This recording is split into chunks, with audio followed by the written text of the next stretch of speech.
So I'm walking through my classroom the other day, and I see one of my students cramming for a biology test. She's got flashcards spread out everywhere. She's in classic pre-test panic mode. And as I walk by, I glance down at the card she's studying. The question reads, "What happens when we swallow?" And on the back there's this answer.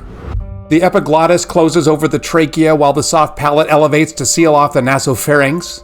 Peristaltic waves initiated by the swallowing reflex propel the bolus through the esophagus via coordinated muscular contractions, until the lower esophageal sphincter relaxes, allowing entry into the stomach. Now that's accurate. That's what she's supposed to memorize. That's what's going to be on the test. But I grab a pen and scratch through that whole explanation.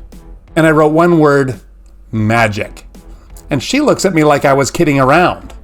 G.K. Chesterton saw this coming. Over 100 years ago, he wrote about how modern thinking, our obsession with explaining everything, reduces everything to mechanism and process. And he saw that it was killing our ability to see reality, to see the wonder of it all. Think about what actually happens when you swallow. You put some big chunks of a plant or an animal into your mouth, the hole through which you breathe, and it disappears. And somehow that creates the fuel that makes living possible. That sounds like magic to me. You know how Mary Poppins pulls out all sorts of things from her carpet bag that couldn't possibly fit? We marvel at this scene when we're kids. Well, isn't swallowing exactly the same thing? Well, reverse of exactly the same thing.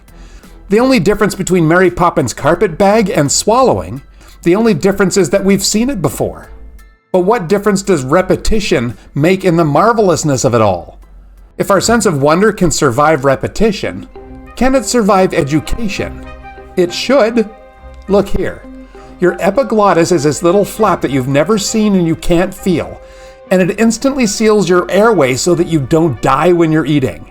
Your soft palate shoots up a block to your nose, and then this wave, this coordinated, rhythmic, choreographed wave of muscle contractions that you never learned to do, carries that food down a tube through your chest, past your heart and lungs, until a sphincter that you didn't know you had relaxes at exactly the right moment to let it into your stomach.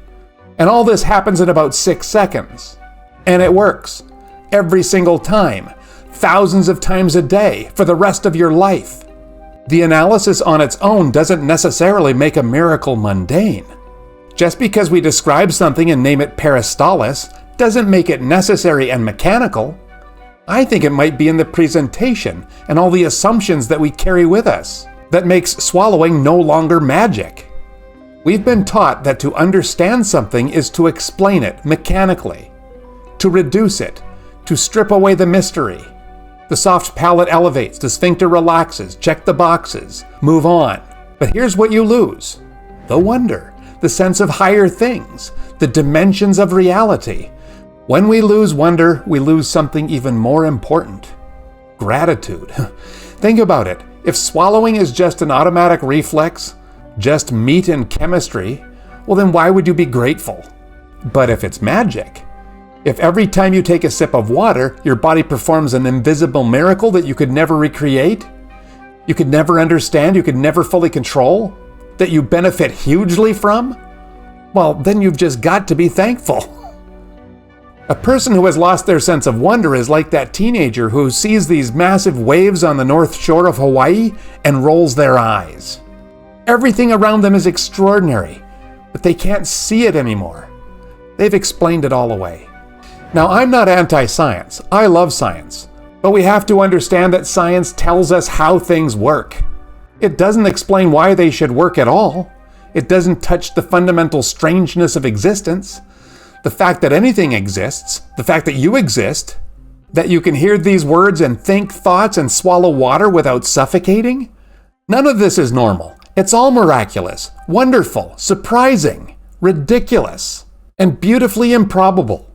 We've been trained to see it as mundane. It's just biology, just physics, just chemistry.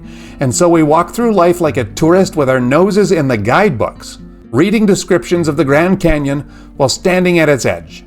We need to retrain our eyes to see. We need to be retrained so that we can once again experience the magic of life. So here's my challenge. Try seeing the world like a 4-year-old again, with that sense of how does that work? That's amazing. And the next time you swallow, notice it. Feel how your body knows exactly what to do, and how it coordinates dozens of muscles and nerves and reflexes without you even thinking about it, and how it keeps you alive breath after breath, swallow after swallow, without ever having to learn how. Oh, that's just the autonomic nervous system. Say what's actually true.